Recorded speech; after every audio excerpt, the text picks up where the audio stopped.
தென்னாடுடைய பெரியவா போற்றி, எந்நாட்டவர்க்கும் இறைவா போற்றி, சர்வஜா சர்வவியாபி மகா பெரியவா சரணமாய பிறப்பருக்கும் மகா பெரியவா போற்றி, மாய பிறப்பருக்கும் மகா பெரியவா போற்றி.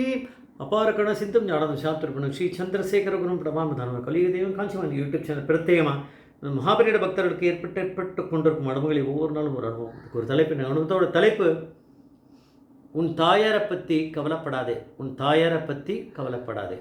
இந்த சேனல் இது வரைக்கும் சப்ஸ்கிரைப் பண்ணாதவங்க பண்ணுங்க, தனமே பாருங்க. நம்ம என்ன சொல்கிறோன்ற டிஸ்கிரிப்ஷன் நம்ம ஒரு சேனலில் தான் பெரியவருடைய அனுகிரகம், பரிபூர்ண அனுகிரகத்தினால நம்ம கொடுத்துட்டுருக்கோம். நீங்கள் அதெல்லாம் பார்த்துக்கலாம். அதுவும் நீங்கள் சில அனுபவங்கள், நிறைய அனுபவங்கள் நீங்கள் நம்ம கேட்டிருக்கோமா, மிஸ் பண்ணியிருப்போம் நிறைய. அந்த மாதிரி எனக்கு தோன்றது நீங்கள் ஒன்று அந்த கமெண்ட்டில் சொல்லுங்கள், நீங்கள் கேட்டிருக்கீங்களா நிஜமாவேன்றது.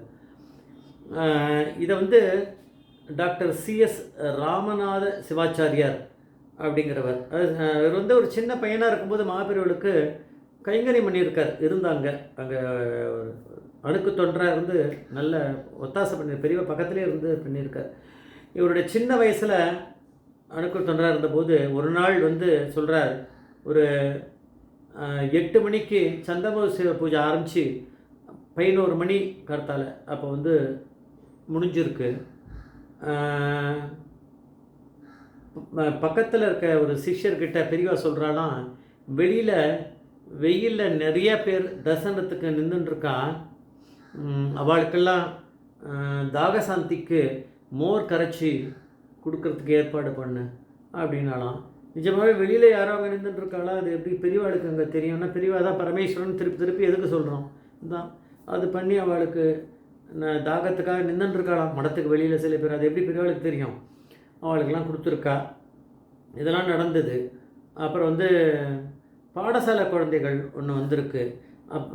அப்போ வந்து என்னென்னா சித்திரை மாதம் அப்படின்றார், ஏப்ரல், அது நல்ல வெயில். அப்போ ஒரு வேத பாடசாலை வாத்தியார், மடத்தோட வேத பாடசாலை வாத்தியாரும் கூட கொஞ்சம் பசங்க, வேத பாடசாலை குழந்தைகள் ஒரு 7லேருந்து 11 வயசு இருக்கும், அவளை கூட்டிகிட்டு வந்திருக்கார். பெரியவாக உட்காந்துட்டுருக்கா, நிறைய பேர் பக்தர்கள் இருக்கா, இந்த வேத பாடசாலை குழந்தைகள் அங்கே உட்காந்துட்டுருக்கு. அந்த வாத்தியார் வந்து பக்கத்தில் உட்காந்துட்டுருக்கார், அதில் உட்காந்துட்டே இருக்குது. அப்போ திடீர்னு பெரியவா வந்து ஏதாவது தரிசனம் கொடுக்கணும், ஏதாவது பண்ணணுமே. திடீர்னு பெரியவா அப்படி எழுந்தாலாம், தண்டத்தை எடுத்துன்னு உள்ளே போயிட்டார். ஏன் அப்படின்லாம் ஒன்றும் தெரியல.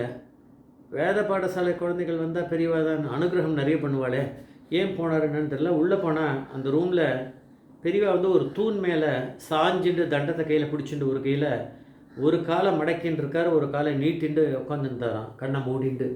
அப்போ பக்கத்தில் ஒரு 2 அடுக்கு தொண்டர்கள் நிற்கிறார். 3வதாக இந்த ராமநாத சிவாச்சாரியார், அப்போ கொஞ்சம் சின்ன பையனா அவர் நிற்கிறாராம். பெரியவா கண்ணை திறந்த உடனே அந்த வேத பாடசாலையில் வந்திருக்க அவர் அந்த வாத்தியார் அவர் எங்கே கூப்பிட்டுருவா அப்படின்னாராம். இவா ஓடி வந்து அவரை இங்கே வாங்க உள்ளே கூப்பிடுறேன்னு. அவர் வந்து கொஞ்சம் கவலையாக உட்காந்துருந்துருக்கார் போல இருக்க அந்த வாத்தியார். அவ்வளோதான். இது யாருக்கு தெரியும், யாருக்கும் ஒன்றும் தெரியாது. பசங்க வந்திருக்கா, அவர் உட்காந்துட்டுருக்கார். ஆனால் அவர் மனசுக்குள்ளே ஒரு கவலை இருக்குன்னு பரமேஸ்வரனுக்கு தானே தெரியும். பெரியவா கிட்ட வந்து நமஸ்காரம் பண்ணி எழுந்து நின்ற உடனே சொன்னாராம், பெரியவா நீ கவலையாக இருக்கேன்னு தெரியுறது, உன்னோட தாயாரை பற்றி நீ ரொம்ப கவலைப்பட்டுருக்க. ஒன்றும் கவலைப்படாத, ஆனி மாதம் அமாவாசை வருது இல்லையா, அதை கழித்து 2-3 நாள் முக்கியமாக நீ எங்கேயுமே வெளியில் போகக்கூடாது, கூட தாயாரோடையே இது, அம்மாவுக்கு ஒன்றும் ஆகிடாது உன்னுடைய தாயாருக்கு அப்படின்னு சொல்லி பெரியவா அனுகிரகம் பண்ணால், நீங்களாம் கிளம்பி போங்க அப்படின்ட்டார். அவ்வளோதான், எல்லாம் கிளம்பி போயிட்டா. அதுக்கப்புறம் வந்து அவருக்கு வந்து அவள் அம்மா மேலே அளவு கடந்த ஒரு பாசம், அன்பு உண்டாம் அந்த வாத்தியாருக்கு. அது வரைக்கும் அவருக்கு டவுட், அங்கே உட்காந்துருந்தவர் மனசில் நினச்சிருந்தானா, நம்ம அம்மா தனியாக அங்கேயே இருக்கா போல இருக்குது, நம்ம அந்த பசங்களுக்கு சொல்லிவிட்டு பாடசாலையிலே இங்கே இருந்துட்டுருக்கோம், அம்மாவுக்கு கொஞ்சம் உடம்பு சரியில்லாமல் இருக்குது, எப்போ உயிர் பிரியும்னு தெரியல, அந்த நேரத்தில் நம்ம வந்து பக்கத்தில் இருந்து கர்ண மந்திரங்கள்லாம் சொல்கிறது, அப்புறம் வந்து நம்ம கிரமமாக அந்த காரியங்கள்லாம் பண்ணுறதுக்கு நம்ம பக்கத்தில் இருக்கணுமே. நம்ம எங்கேயோ இருக்கோம், ஊர் அது எங்கேயோ அங்கே இல்லை, காஞ்சிபுரத்தில் இல்லை, வேறு ஏதோ ஊரில் இருக்காவா அவள் அம்மாவை நம்ம எப்படி நம்ம இந்த மாதிரி நேரத்தில் நம்ம இங்கே இருக்கோமேன்னு மனசுக்குள்ள அவருக்கு ஒரு கவலை ஓடின்னு இருக்கு. அப்போ வேதத்தை சொல்லி கொடுக்குறது அதில் இதெல்லாம் அவருக்கு ஈடுபாடு இருக்குமா? பெரியவா அதனால தான் அதை சொல்லியிருக்கார். அதுக்கப்புறம் ஒரு தைரியம் வந்துடுது அவருக்கு. பெரியவா சொல்லிட்டதுனால அவருக்கும் சொல்லியிருப்பாள், நிறைய பேர் சொல்லியிருப்பா, பெரியவா அப்படி சொல்கிறாருன்னா அவர் தான் பரமேஸ்வரன், அவருக்கு மீறி ஒன்றும் அங்கே நடக்காதுன்னு. அதனால் அதுக்கப்புறம் கொஞ்சம் அவர் வேத பாடசாலையில் அவர் சொல்லி கொடுக்குறதுல கொஞ்சம் கான்சன்ட்ரேட் பண்ணியிருக்கார். ஆனால் அந்த ஆனி மாதம் வர அமாவாசைக்கு கொஞ்சம் முன்னாடியே கிளம்பி அவர் ஊரை பார்த்து போயிட்டார், அம்மா இருக்க இடத்துக்கு போயிட்டார். போனால் சரி, அவர் சொல்கிற இது சொல்கிறத நான் சொல்கிறது கிடையாது, எல்லாமே டாக்டர் சிஎஸ் ராமநாத சிவாச்சாரியார் அவர் அந்த சின்ன பையனாக இருந்தபோது அவர் நடந்ததை இப்போ சொல்கிறார் இன்டர்வியூவில். அதான் நம்மளுக்கு எந்த அனுபவம் போயிடாது, மிஸ் ஆகாது. நம்ம எப்படியாவது தெரியவா நம்மளுக்கு அந்த இதை கொடுத்து நம்மளை பார்க்க வச்சுருவார், நம்ம சொல்லிவிடுவோம். எல்லோரும் நிறைய பேர் சொல்கிற மாதிரி இவர் அமாவாசை அந்த ஆனி மாதம் அமாவாசைக்கு முன்னாடியே ரொம்ப முன்னாடியே அவர் போய் ஊருக்கு போய் அம்மாவுக்கு சிசுஷை பண்ணி கூடியே இருக்கார்.